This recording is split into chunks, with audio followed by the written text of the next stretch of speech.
ঘুমাইও তা পারে না। তাই হ, নেও নেও। দাও দাও। দেখো না কি অবস্থা, ভাত খাইয়া আসতে না আসতে বালিশে মাথা ঠেকাই ঘুমাইয়া গেছে। আমার যে কিছু লাগবো ওর কি তা জানা আছে? এই এই শুনছো? এই তুমি ঘুমাই গেছো কে? আমার তো কিছু লাগবো। কি শুরু করছ তোর রাইতে? সকালবেলা আমার অফিস আছে, শুরু তো। তুমি কি তোমার অফিস নিয়ে বসে থাকো? আমার কিছু দিবা না, আমার কিছু লাগবো। এত জ্বালা ভাল লাগে না। আমার কিছু লাগবো। অফিসের জ্বালা, বাসায় তোমার জ্বালা, এত জ্বালা আমার ভাল লাগে। আচ্ছা, তুমি যে খালি কাজ কাজ করো, আমার কি তোমার চোখে পড়ে না? আমার মধ্যে কি কমতি আছে? হ্যাঁ, এটা কি কাজ না? তুমি যে বারবার খেলে কোথাও কাজ আছে কাজ আছে, আমার লাগবো, আমার এখন দিতে হইব। হ, তুমি তো খালি কাজ নিয়ে পড়ে থাকবা। ঘরে এমন একটা সুন্দরী বউ থাকতে বাইরে খালি কাজ আর কাজ। আমার কি তোমার চোখে পড়ে না? এই বকর বকর না তো, শুলে শো না শুলে দেখাও। আমি ঘুমাম এখন। থুত, এসব আর ভাল লাগে না, কাল থেকে বাড়িতে যাই মন না।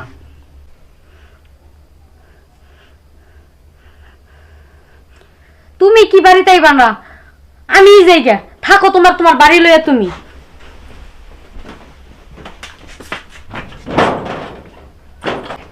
থাকো তোমার বাড়ি লইয়া তুমি। আমার দুই চোখ আছে, যে দিক দেবো আমি সেই দিকে চলে যাইমু। তোর ব্যবসা বাণিজ্যের কি খবর? আর ব্যবসা বাণিজ্যের কি খবর? ব্যবসা বাণিজ্য বেশি ভালো না। ভালো না? না, কি বলস? এত টাকা ইনভেস্ট করলি, ব্যবসা বাণিজ্য যদি ভালো না হয় তাহলে কেমন হইব? আর বলিস না, আমার দোকানে একটা ছেলে রাখছি না, এই ছেলেটা আমার ব্যবসাটা একবারে ধ্বংস করে দিল। আমি তো থাকতে পারি না দোকানে, ওই ছেলের উপর সব দায়িত্ব দিয়ে গেছি। আয়সা হিসাব পাতি ঠিক মতো পাই না, ঠিক এই আর কি অবস্থা। মানে এই আর কি অবস্থা চলতেছে। কিন্তু বন্ধু, তোর ব্যবসা তো খুব ভালোই চলতেছে দেখছি। হ্যাঁ আলহামদুলিল্লাহ ভালো চলতেছে। এমনিতে ব্যবসা বাণিজ্য একটু ডাল সিজন তো, একটু নর্মালে আছি, তাও মোটামুটি চলতেছে। তা এরপর কি চিন্তা ভাবনা আছে করার? এরপরে চিন্তা ভাবনা করতেছি দেশে থাকবো না। দেশে থাকবি না? কই যাবি? বাইরে? হ্যাঁ বাইরে দেশে যাবো। দেশে না কিছু করা যাবে না, মোটা অঙ্ক টাকা লাগবে। আর না, বিদেশ যাওয়ার চেয়ে দেশে কিছু করে খেলে আরো ভালো। যাই হোক, বাবা মা চোখের সামনে থাকে, সংসারে থাকা যায়। ঠিক আছে বন্ধু, রাত তো অনেক হইলো, এবার বাসায় যাও। আচ্ছা ঠিক আছে, তুই কালকে দেখা করিস। হ্যাঁ আচ্ছা ঠিক আছে, আসি, ভালো থাকিস। ভাবির সময় দাও।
Ты годность.